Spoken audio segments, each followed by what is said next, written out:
Hello, everybody. My name is Tom Stoukas, coming at you live from Sarnia, Ontario, right on the border with the U.S. Port Huron, Michigan. And my head's spinning. Still spinning from this new year, 2025. It's definitely not going to be boring with Donald Trump and his intense interest in Canada. So, I'm not going to stress out over it. Tomorrow's a big day. The tariffs start hitting us. I'm just going to sit back and watch, see what happens. There's no use getting all crazy stressed out about it. I mean, if you want to look at the bright side, they screwed up the country so bad that how much more worse can it... I shouldn't say that. How worse can it get? How more worse can it get? I don't know if that's right, but... So, tomorrow we got that. We got our politicians, all of our politicians scrambling to... I don't know what they're trying to do. What are they trying to do? And so all the politicians in Canada are going nuts, trying to act all tough and patriotic and convince us they know what they're doing. Meanwhile, we got this liberal leadership race just going along at a snail's pace. So, and we got the lamest lame duck leader in charge of the plan to fight the tariffs, which is crazy. He's a total lame duck, and here he is making all these comments about Donald Trump, and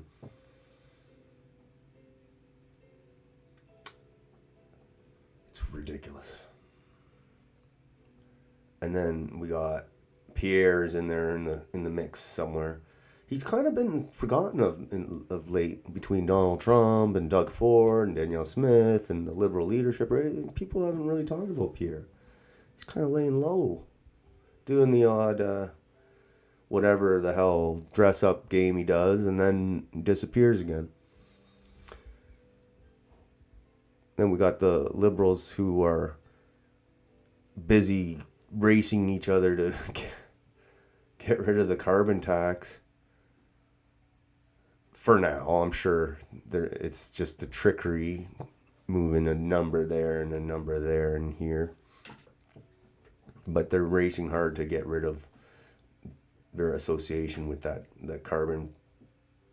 consumer carbon tax. You know, the one you see on your bills and your gas or whatever. The one you see, basically. They'll hide it. And I'm sure you'll pay, even if they, let's say, charge the emitters, I'm sure, or the producers, they'll charge it, they'll send it back down to you somehow. So he's a crazy Sarnia. We got a lot of video tonight.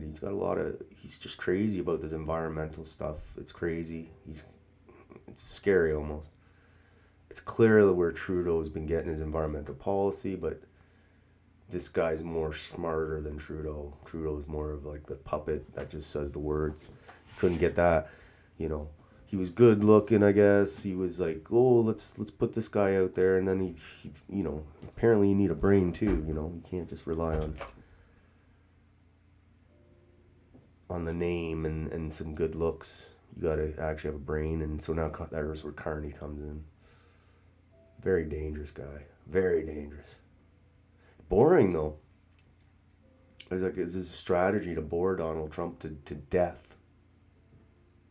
You talk to Mark Carney, if you're a senior citizen like Donald Trump, and you talk to Mark Carney for 20 minutes, you might go to sleep, never wake up. That could be the plan. He's not the most exciting guy at all. He's a central banker. They're not usually, maybe in private and stuff, but like when it comes to retail politics, they're very blah. So, and then we got Doug Ford kicking off the campaign. I can't even, I know what's going on with Ontario, but can't really do much about it. So, he's kicking off this stupid campaign, basically pissing off Donald Trump for 2 months, or a month, whatever the campaign is for. And acting all this tough guy.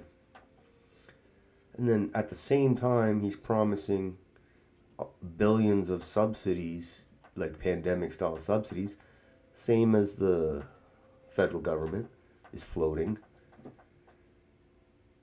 So he's going to fight a horrible trade war with the states, and he's going to give out billions. It's like, where's this guy coming from? And people are buying it. They're wearing those stupid, retarded Canada Not For Sale toques now. Oh, my God. Like, we look like stupid. Do you know how stupid we look? Oh, my God. And people are eating that stuff right up. He's got like 50% in the polls. And people say, "Oh, we'll vote for Ford because he's the NDP or the Liberals are worse," which is probably true. But at some point, they're all the same. Like Ford has proven, at least this version of the conservatives, progressive conservatives, they're hand in hand with Trudeau over the years for the COVID, for the immigration, for now this Team Canada, whatever BS they're trying to pull against the states. And I don't know how it's going to turn out. I don't know how it's right or wrong or whatever, but I'm just saying, I don't really trust them to protect me. I don't want them to protect me. Please don't protect me. They will protect Ontario. That's what Doug Ford's going to do. Dude, Doug Ford, come on, man. Would you really, if there's a zombie apocalypse and there's like, would you want Doug Ford as your leader? No. I'll take my chances elsewhere. So anyway, we got Doug Ford. Oh my God. And he's going to be basically slagging Donald Trump every day until the election's over. When is the election anyway? I gotta see. I know when it is. Damn it. I should have a calendar here now. There's so many things coming up. Should have a calendar on the wall. Get a calendar. That's what I'm going to do. When is Ontario election? I just want to get the exact date.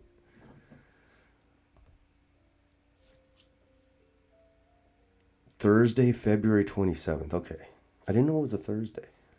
So, from now until February 27th, so basically for the next 28 days, he's going to be slagging Donald Trump because he's made it clear in his campaign strategy. He's not even really talking about the Liberals or the NDP. It's weird.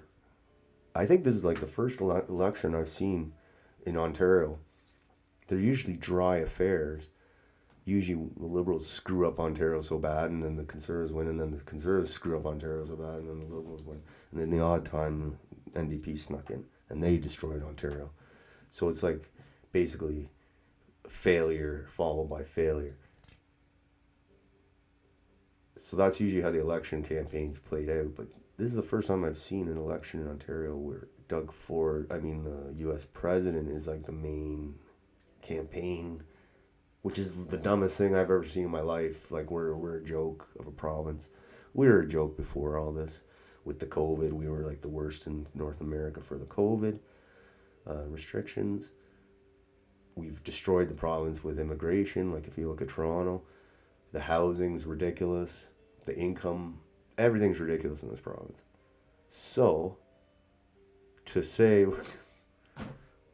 we're going to base this whole campaign against slagging Donald Trump, who's at least got the muscle behind him.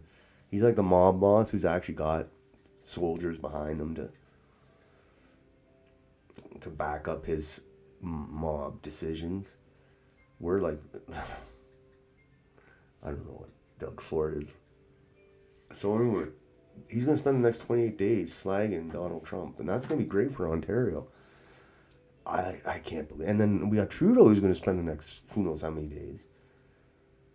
And some of the Liberal candidates are going to focus on Donald Trump, which is weird. So we got an Ontario election where the Premier is actually campaigning against Donald Trump instead of the Liberals and NDP, because the Liberals and NDP are so pathetic. And I think the globalist powers that be are comfortable with Doug Ford as Premier of Ontario. He's accepted every globalist policy they've thrown his way. All the LGBTQ stuff, no problem. DEI, no problem. Immigration, no problem. Everything. COVID, commie, vax passes, no problem. Everything the globalists like. The electric car scam, like even the carbon tax, he may not want to, but mostly everything he's gone along with. And so I think they're happy with their, I don't know, maybe they're blackmailing him or paying him, or I think they're perfectly happy with Doug Ford, so they don't care. But he's fighting this election against Donald Trump, which is whacked. It's so whacked, and it's so bad for Ontario because this dummy, he's gonna screw us all. He's being told to do this. Doug Ford is told what to do. Like, trust me, like, he's not this intellectual guy who's strategizing. He's told, he said, Doug, you're doing this. You're doing this, and you better do it right, or else we'll replace you. Like, he's a step away from being replaced. The minute his usefulness is over, he's done. And you know, Ontario's screwed. Now he's sending this money out to people right around the election time. Convenient. It's disgusting, really.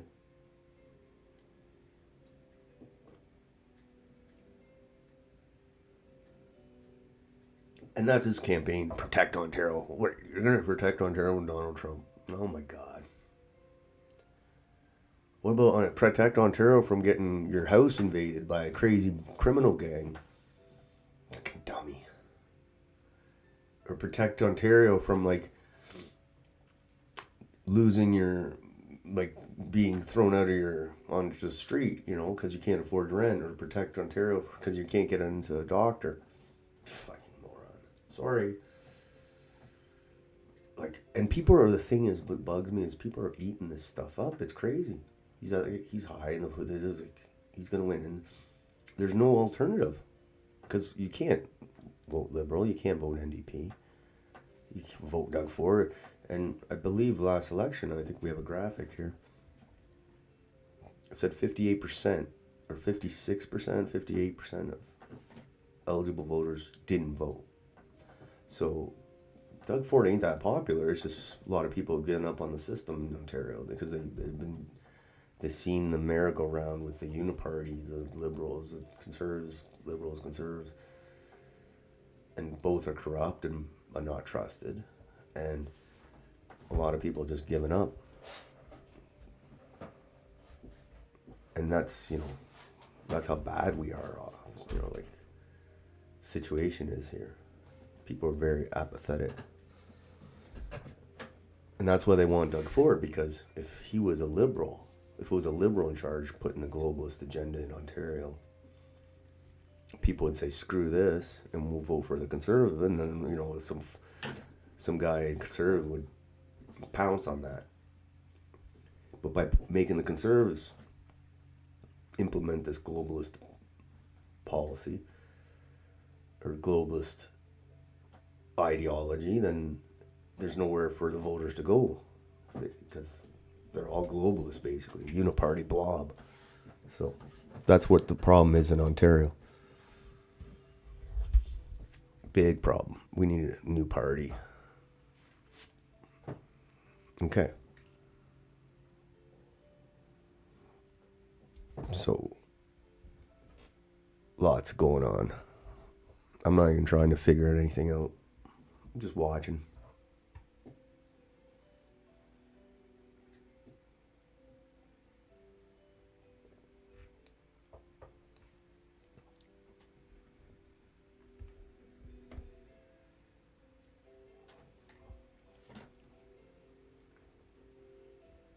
But yeah, Trump, he's on fire, this guy. He wants to make all the most of his 4 years. It's going to be interesting. Very interesting. I expecting some kind of, I think it'll have to be resolved some way or another, but never know. I'm just going to go down the highlights.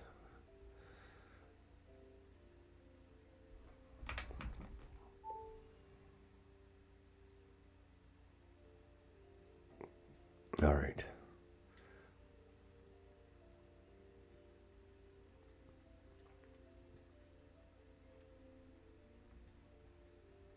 We'll start with Donald.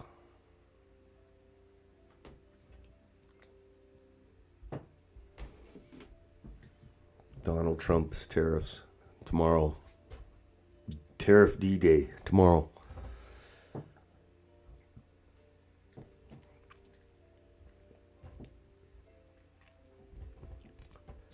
So here's a few Trump tariff posts.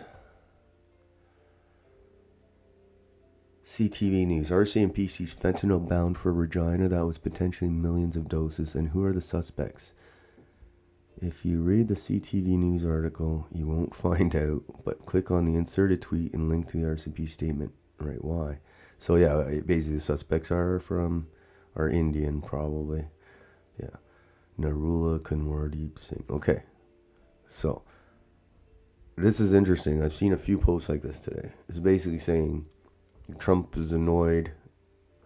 One guy wrote in his Substack, I'll look at it in a minute. Basically, basically Canada's controlled by the globalists, and Trump's at war with the globalists, so he sees Canada as a kind of a threat to him. And it's kind of cool, but you know, I don't know if Trump's that benevolent that he wants to fight the globalists and save us. Probably not. But there might be a little truth to that where, you know, he sees the woke virus infecting Canada and destroying Canada, and he's like, why would I sit back and let it seep here? I'm trying to get rid of it here. Why would I let it flourish there? So maybe, I don't know. He knows a lot more than I do. Like, he has a lot more access to information than I do. So I don't know what he's going through that head of his. But anyway, this trucking thing is interesting because a lot of these truckers that get busted for these huge drug things are all Indians. And where do how are these Indians? They're from Canada, and they're training in Canadian schools, getting work visas in Canada, and a lot of Indians also are smuggling into the States, whatever. I don't know the exact numbers, but I don't think he's impressed with our open door, millions of people coming from India. And there's a lot of criminal elements coming. That's the thing. Like, there's a lot of drug labs in Canada getting busted, and ones that aren't busted, who knows how many we don't have. All right. I'm going to make sure I have everything plugged in here. Okay. So that's the one thing. That's lots of corruption in the trucking industry around Canada too.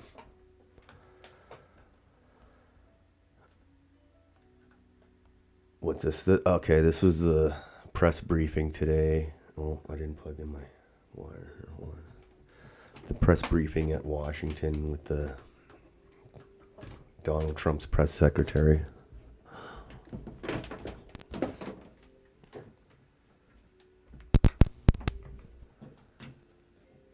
So there was a little confusion today about, there was a Reuters report saying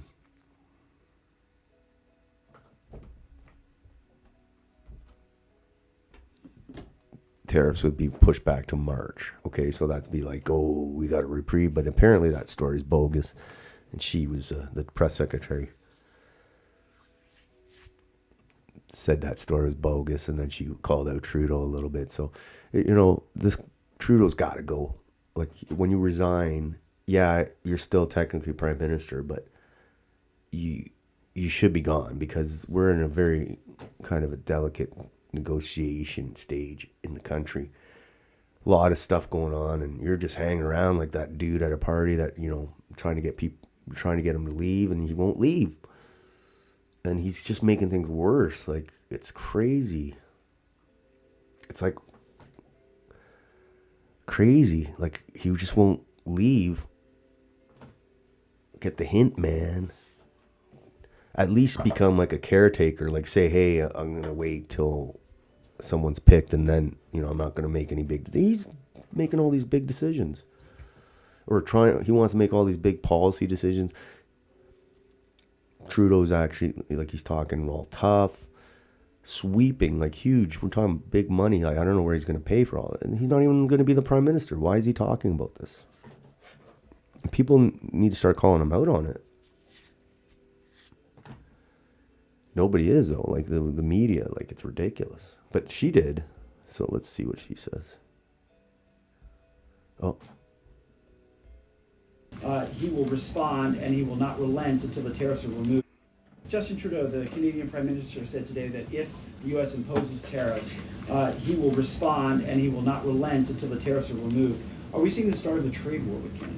I don't think so. I think the president is going to implement those tariffs tomorrow, and he will respond to Mr. Trudeau's comments in due time, I am sure. What type of things have to happen? What does the administration need to see in order to avoid those tariffs?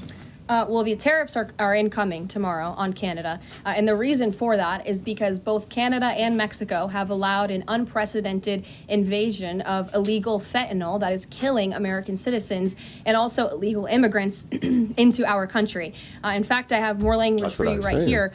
Canada, Mexico, and China, which, as I mentioned, President Trump will implement a 10% tariff on China, have all enabled illegal drugs to pour into America. The amount of fentanyl that has been seized at the southern border in the last 2 years alone has the potential to kill tens of millions of Americans. And so the president is intent on doing this. And I think Justin Trudeau would be wise to talk to President Trump directly before pushing outlandish comments like that to the media. Burn.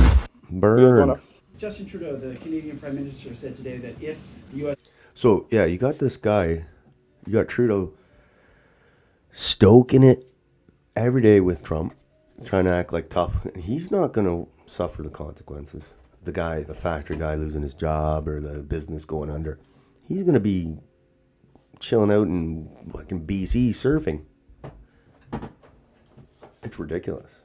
Like, Trudeau's talking all tough, like a big tough guy. And he's got his trust fund, and he's going to be surfing while we're going to be suffering. I'm not going to be... I'll be all right, but it's not right. It's not right at all. All right. Imposes tariffs, he will respond, and he will not relent until the tariffs are removed. All right. So, yeah, this is another thing. Everybody was thinking March 1st being widely reported. I didn't think that was true. I thought that was bullshit, and I guess I was right. So tomorrow, I don't know how these tariffs are going to work, but it should be crazy because there's so much interconnectedness between, like, supply chains. It's going to be weird. How are they going to do that? Like, I was on the bridge a month ago, and I was looking at all the trucks going over to the States because I was waiting forever in line, and I was like, couldn't believe it. It was like a lot of cars, constant car trailers going over, and pigs, a lot of pigs, and other livestock. So livestock and cars is what I saw. And then a bunch of, like, container trucks. Who knows what was in those? Probably trucks. Anyway. So cars are a big thing, and pigs are a big thing, I think, because Americans that like bacon. All right. And this is another thing I saw in this post today. Stephen Punwazi. I don't even know who this guy is. Let me see. I've seen his tweets before. Finance and tech guy. All right. He's Canadian, I think. US and Canada. No, Canadian. Anyway, he made some interesting points. The truck driving industry, that's what we're saying. That's what Maxime was in. The truck driving industry in Canada. He's part of the drug border conflict. I believe that because like every guy that's get busted with 1,000 kilos of coke at the border is an Indian guy. They're coming from these Brampton truck driving schools.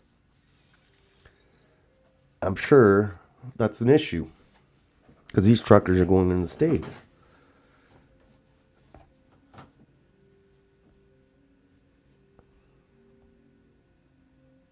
Anyway, he's so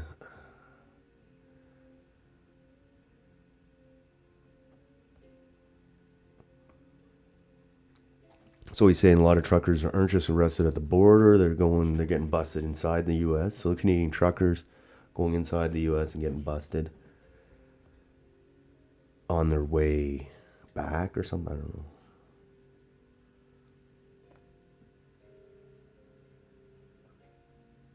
So the trucking industry is very suspect. Entirely up to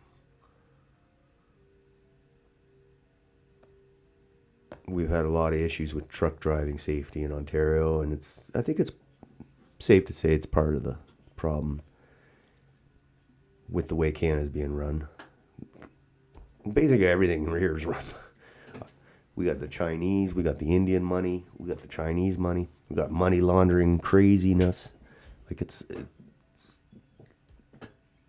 like CSIS is a joke, RCMP is a joke. Of course, no wonder they don't like the way things are going up here. We're going to get to the bottom of this today with my guest who has an interesting theory as to I don't want to watch that why 30 Donald minutes. Trump wants Canada so bad. He is Sam Cooper. He's a Canadian. All right. This looks like an interesting. The founder of the Bureau. This Tom Marazzo says, in my view, see, we're all trying to figure out what's driving all this. So, like, we're looking at all the whole angles. It's not just imperialism or just him not liking true. I mean, it's a whole host of issues. The trucking thing is big. The Indian immigration's big. The fentanyl, the money laundering for the fentanyl, the supply chain for the fentanyl. It's all integrated. It's all bad. Like, it's bad for them, bad for us. It's bad for everybody. So he says, in my view, President Trump's rhetoric about tariffs have always been rooted in China. The cozy relationship that Canadian federal government has with China is a very clear national security threat to the United States. The U.S. doesn't like it, and they are doing something about it. Tariffs, in my view, is phase one. I think that's very likely. Like, China is very cozy with our government. Very cozy. Not with me, though. No Chinese money here. Anyway, so I've said this before, guys. We're not being told the whole picture here. Like, Trump just didn't wake up one day and say, oh, I don't like Canada, or I don't like Trudeau, or I'm going to do something. They have more information on this than, and our government doesn't give us no information. So many things that they cover up on us. So many things. .news, and the author of Willful Blindness, How a Network of Narcos Tycoons. So they think China's using us, agents have and he's putting his foot down. I'm not saying that's true, but I wouldn't doubt it. We got an incompetent government, so.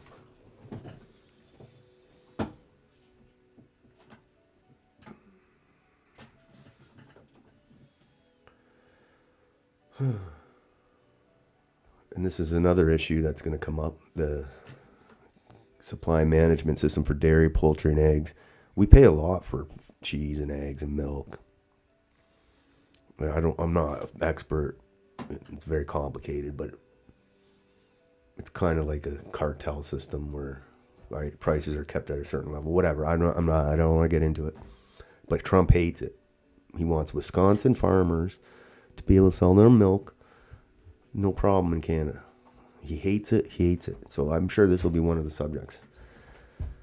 Hints at fight with Canada over dairy. See, the one good thing about Canada, if we do bend on this, is we'll have cheaper milk and cheaper cheese and cheaper, which will help the pizza places that are in the restaurants and whatever. But the farmers will hate it. It's going to be hard to compete with all those big American farms. They're going to hate it.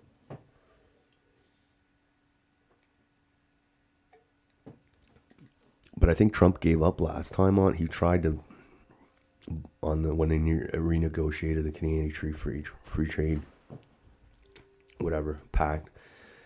He tried to get rid of that and he couldn't do it. They held fast on it. And I don't think Trump had the pull at the time. He was being attacked by everybody at that time, so I don't think he was ready to fight for that one. So, but this time I think he will be. And then she's saying, Lutnick, the Commerce Secretary, saying we can avoid tariffs with border action. So something, who knows what's going on. It looks like their mind's made up. They pretty well said, we don't trust you to run anything up there, so screw you guys. I don't know what else it is.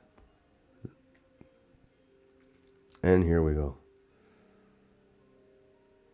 One weird subplot emerging from Trump's election is that both left-wing Trudeau's insider clique, which has now handwritten Carney's name onto their old business cards, and right-wing Ford Nation are playing on Trump to rouse support. Yes. Both the Liberal leadership are bashing Trump, and Doug Ford's bashing Trump. It's crazy. It's hilarious. It's pathetic, really. But basically, they got their own failure they can't accept or can't take responsibility for, so instead they'll just blame everything on Donald Trump, who's just like literally been a president for like 10 days. Oh my God. Insurance for people who are laid off temporarily. And then we got as employers. David A. Eby, the premier, basically saying the same stuff as Doug Ford and Trudeau. Basically, they're going to do COVID-style spending for businesses and families affected by potential U.S. tariffs. Oh, my God. Like, it's crazy because they're doing, like, the same as COVID. They're all talking the same plan. Like, they all literally vaccine passes, mask mandate, vaccine mandate. Literally lockstep with each other, the premiers and Trudeau, and now they're doing lockstep on this. It's crazy. What do they have on these guys? Jesus Christ. Let's see what he says. Certainly the most severe economic impact we've seen in a while here. Look at this guy. So you've just mentioned the pandemic-style kind of relief plans. Could you just provide a little bit more detail on what this could look like here in BC?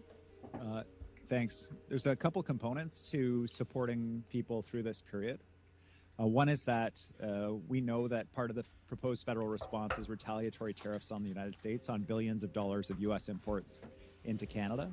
That'll result in the federal government collecting a significant amount of money that should be immediately deployed across the country to affected individuals and businesses to help them survive and to diversify their markets and to move to other markets other than the United States. Obviously, Ontario and Quebec, with their integrated auto market with the United States, are in a very different position than British Columbia, but BC families will need support during this period as well. Employment insurance for people who are laid off temporarily as employers face canceled orders potentially from the United States, some of which we're hearing already. For businesses where their order books are drying up as their customers try to figure out how to deal with this, that they have access to cash to be paid off through employment insurance. Basically, he's saying the same stuff. Like, he sounds like he might as well be back in COVID times here. Jesus. So that's all the Trump tariff stuff. The big thing is tomorrow they say they're going to start doing tariffs on us. I don't know how that works. You flip a switch and there's a tariff on your stuff. I know the bridge stuff's very complicated. Like stuff's going back and forth. There's like non-stop trucks going back and forth. So we'll see how we'll find out. But we got big problems. Is this clown show we call our politicians are just very bad. It's very bad. Here is. Now, at the same time, we got the Liberal leadership campaign going. And let's check into Mark Carney. A few posts about him. See, last time the Liberal government used incentives, it was to force people to take an injection they didn't want. Now they will use incentives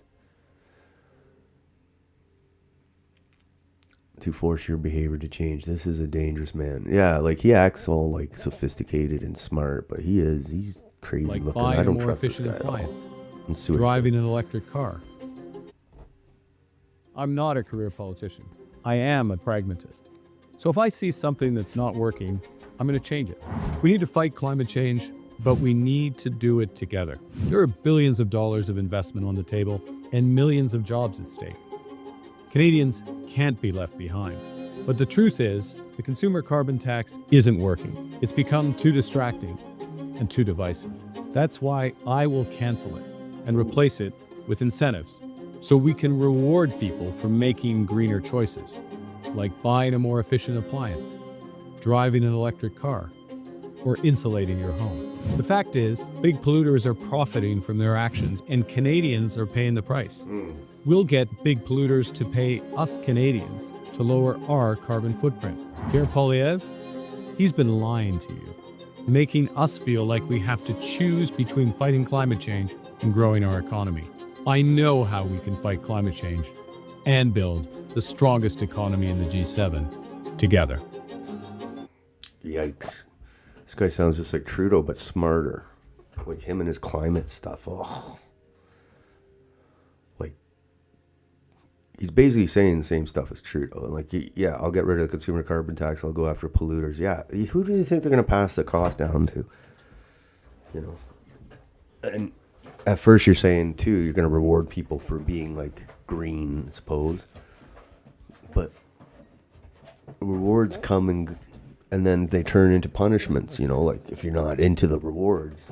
Like, not very trustworthy. I don't trust this guy. Here's another gem from Mark Carney in his own words.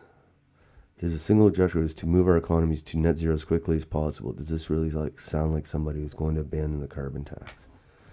As possible. That's a tremendously exciting and really translating that into a single objective, which is to move our economies to net zero as quickly as possible. That's a tremendously exciting development.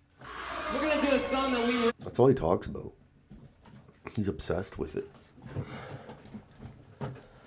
But I know he can bore Donald Trump to death. And this is the big story of the day with the Liberals, is that they're running away from their carbon tax, from Justin Trudeau's carbon tax. They're saying the consumer one is the problem. Just weeks ago, every Liberal would swear that a carbon tax was the most effective way to combat climate change. They'd call you a denier who wants to take away rebate checks from single moms if you dared question it. Now every single one of them says it's the wrong policy. Yeah, it's funny how that works. Mark Carney isn't fixing Trudeau's failures, he's finishing the job. Canada's top 4 industries are carbon-based. His plan taxed them into extinction. These climate crusaders are more obsessed with CO2 than whether you can feed your kids. It is. That's all he talks about. And he really wants to integrate it all. Banking, digital money, shopping, whatever. Like, he's really into this. Really into this stuff. It's time for a new more effective climate plan that everyone can get behind. One that makes our economy more competitive and grows good jobs today and in the future. Carney announced plan to kill consumer carbon tax, shift to green incentives. So, who knows? This guy, green incentives. You know he's not gonna. Like, we have a lot of resources in this country, and this guy is not gonna. Nothing's gonna get built with this guy.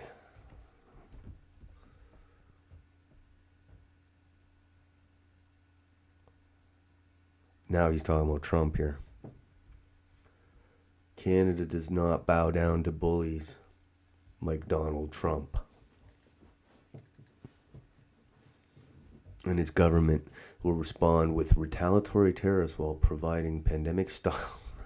That's the thing, retaliatory pandemic style relief for business and workers. This is insane. Canada's economy won't survive more socialism. He's saying this with a straight face. Let's see what he says. In relation to President Trump's tariffs on Canada could be imposed as early as tomorrow. President Trump thinks Canada will cave in. We will never, ever bow down to a bully. Now, let me be clear. This situation, unfortunately, could not be more serious. And at times like these, we need serious leadership and a serious plan. I'm ready to stand up for Canada. in relation to what's happening in the U.S., what are you proposing Canada can do about the tariffs that you say maybe, that we all know may be coming into effect tomorrow?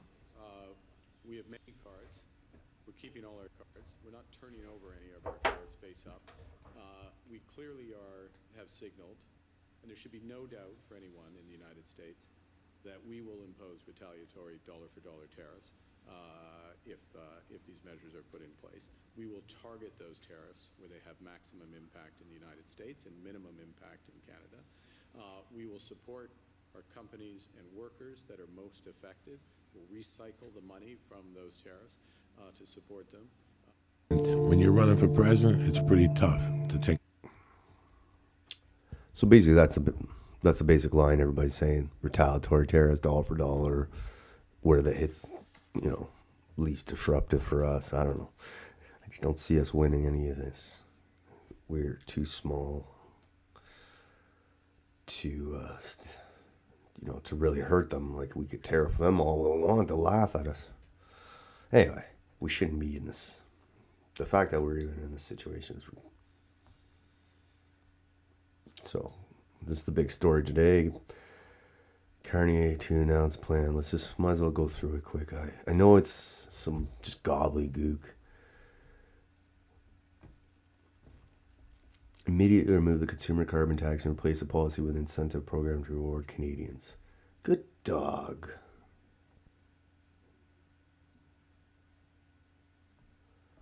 You will be rewarded when you get a new electric car or home installation. And we will get the big polluters to pay for it. Yeah, that sounds good for business. I don't think that's a good way to scare investment off.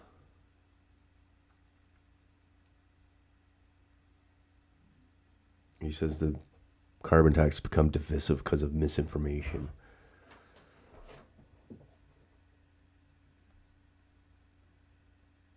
So he's going to keep the carbon tax. He's just going to disguise it in a more palatable way.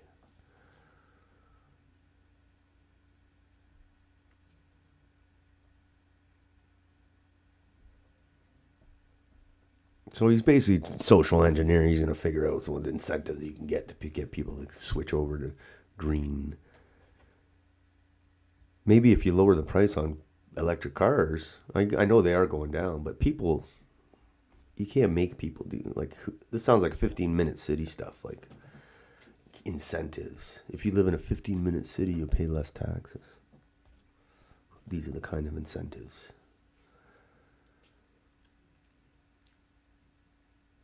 I was running the Bank of Canada through the global financial crisis. It was important then, and it's important now that we have a serious leadership and a serious plan, and that we work as a team to take on the moments of crisis together. So he's pitching himself as the leader, the senior, the elder, the most experienced guy right now to be in the command and to be in charge of this at this crucial time. That's the way he's looking. He's going against Pierre and his whatever liberal opponents, trying to say like I'm the guy. That's the strategy. And like it looks like he's winning. I don't know. He's got a lot more endorsements. Global economic recovery is underway. This is him from 2008, The global I think. economic recovery is underway.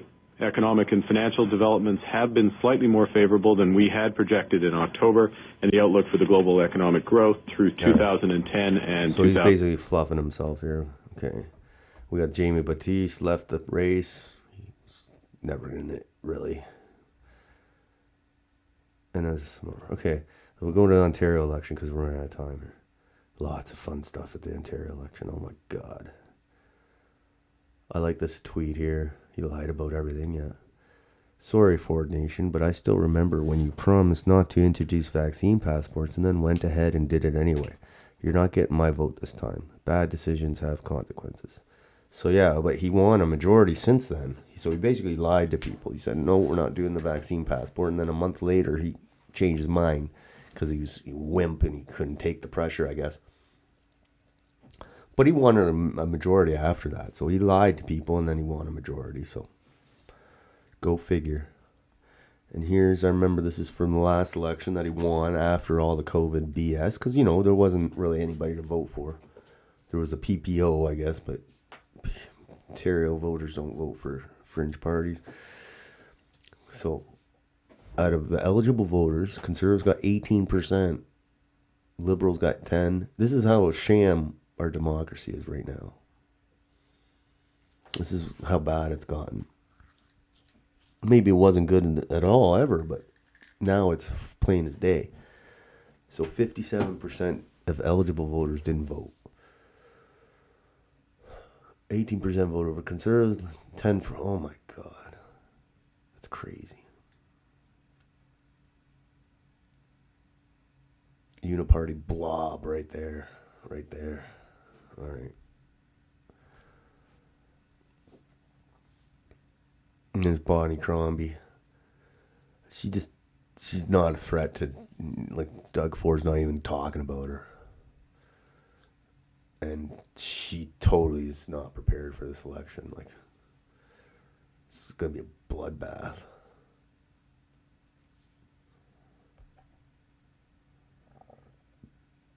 This is funny, too. In 2021, Canadians, we don't want an election. Trudeau, time for an election. Canadians in 2024, we want an election. No, Trudeau, time to prorogue Parliament. And then Ontario in 2025, we don't want an election. Doug Ford, time for an election. And then they wonder why we hate him. And look at this picture here. For all you voters of Doug Ford, look at this picture. Look at this picture. Oh my God. This is who you're voting for, people.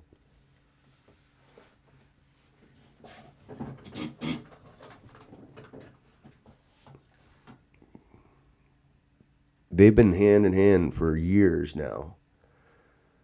Since Doug Ford's been premier for 7 years and Trudeau's been for 10 years, they've been hand in hand destroying Canada. You can't do it without the premier of Ontario.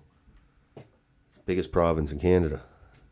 And Trudeau, on all the major policies, they've basically, maybe the carbon tax, and that's it. They've been lockstep. Look at them.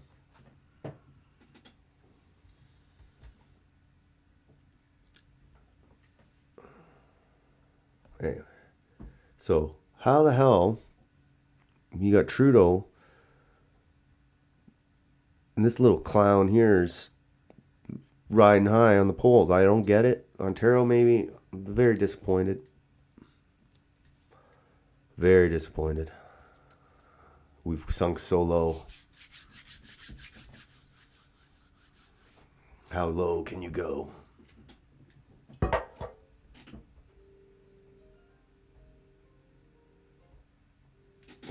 We've sunk very low.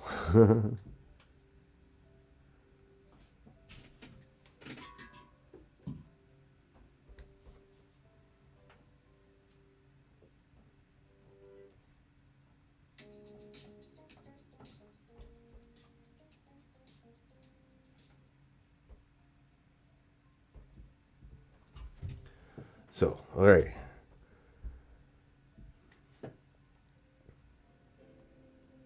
This is Jason Levine. Warning, Canada's economy is in serious trouble, possibly on purpose. This news from Doug Ford about pandemic-like financial relief is likely the predecessor to universal basic income in Canada. With Ontario on board, it will happen quickly with other provinces. All over Canada, there will be relief emergency dollars for all or most of Canada because of this avoidable trade war with Trump. It appears that Jagmeet Singh and the LP, Liberal Party will also be providing relief for workers. Okay.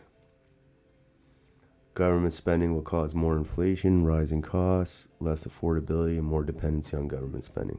Rinse and repeat until Canada is bankrupt. Yeah, it sounds like what's going on. Oh, let's see. This is the Ford Protect Ontario.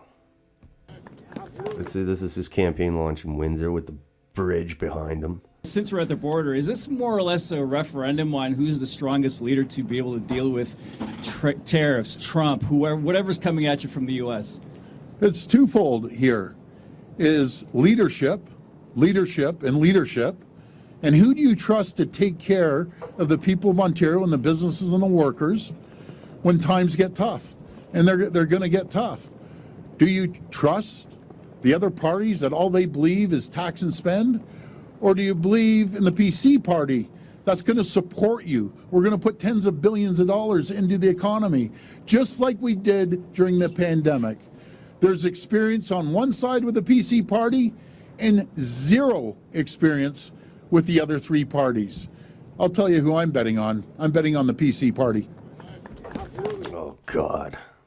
I'm not betting on it. I think we're screwed.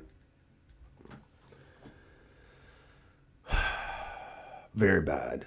We got between our leadership at the federal level and this clown. Hey, look, I hope I'm wrong. I hope it comes out great and I'm totally wrong, but I have a feeling I'm not.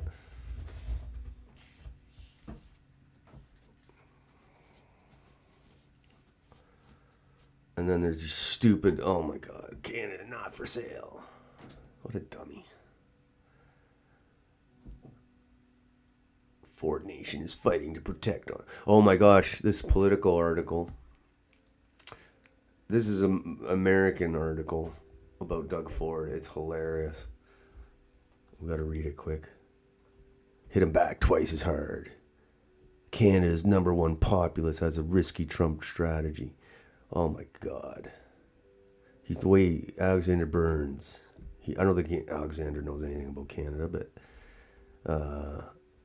Doug Ford, Premier of Ontario, plans to rain economic punishment on Americans if President Donald Trump targets Canada in a trade war. Like, come on.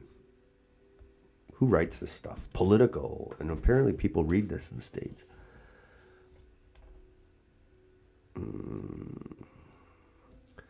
Ford has threatened to cut power transmissions to U.S. homes and businesses and banish U.S. liquor from Ontario shelves.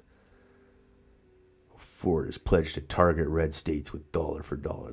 Red states. Come on, man. Are you that stupid? Matter of factly, as a brawler with a reflex for combat. You can't even touch your feet, you fat pig. I'm a street fighter in politics, Ford told me. If someone throws a punch at me, I'm going to hit him. How are you? What are you going to put the burger down and hit him? Also, Ford is pretty sure that he and Trump would get along. Absolutely, he said 100. I don't think so. Pretty sure Trump wouldn't get along with you. It's not difficult to imagine Ford, a 6-year-old smiling bulldozer of a man, enjoying the buffet at Mar-a-Lago or taking in a UFC match at Trump's side. Yeah, trust me, Trump wouldn't have him at the UFC. Trust me on that. This guy don't know anything about Canadian politics. A right-of-center businessman, politician with loyal working class. No, your brother had a loyal working class base. You stole that base. Ford has drawn casual comparisons with Trump for years. No, you're nowhere near. You're a COVID commie, globalist stooge. Whether Trump is or not, at least We have something up here called Ford Nation, well before Trump Nation. Yeah, Ford Nation was your brother.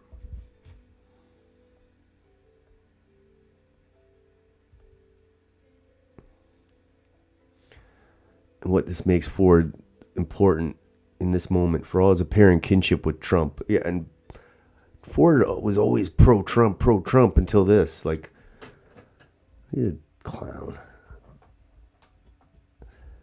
He is pursuing not appeasement but confrontation. It is a revealing choice, and the world should take note. Come on, man. Standing apart from the servile menagerie of world leaders, billionaires, and executives that are seeking Trump's favor through flattery, Ford is making his own bet that the American president will respect grit, bluntness, and macho theatrics more than pleading gestures of submission. So clearly this guy's a Trump hater. Oh, come on. And he thinks Ford's this awesome, principled guy standing up to Trump. Oh, my God. Don't believe anything you read in these papers.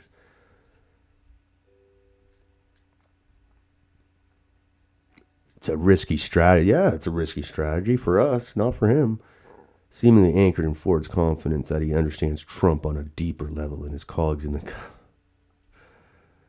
If Ford is wrong in his assessment of Trump, his peace through strength strategy could inadvertently accelerate a trade war that Ford views as irrational. He's emphatic that he does not want to carry into the threats he's leveled at Washington. We're screwed.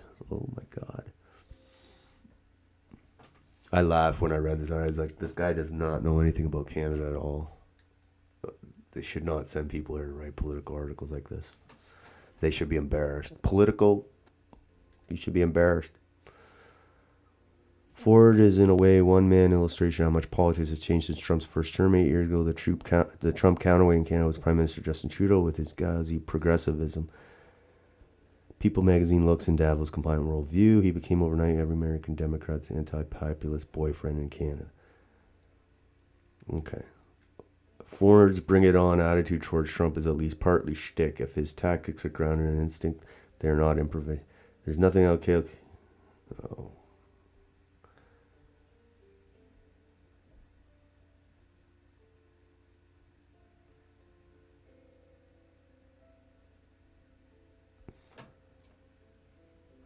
Anyway.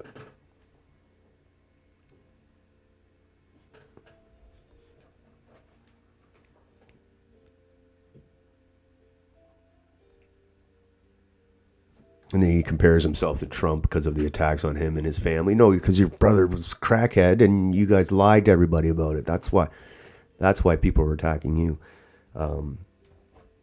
So yeah, it's a crazy article, but this is what the Americans, if Trump, oh my God, like he's going to spend the next month fighting, basically slagging Donald Trump.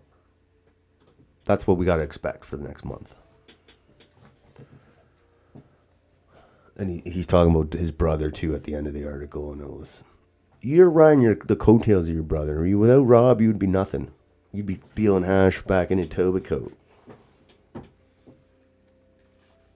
So, that's what we're stuck with in Ontario. That's what we're stuck with. This clown. Ugh. All right. Well, I'll be back tomorrow night. We're going to keep talking about these guys, these clowns. I'm asking for a stable 4-year mandate to do whatever it takes to outlast and outlive the Trump administration. Like, you're just asking for it. All right. We'll see you guys tomorrow.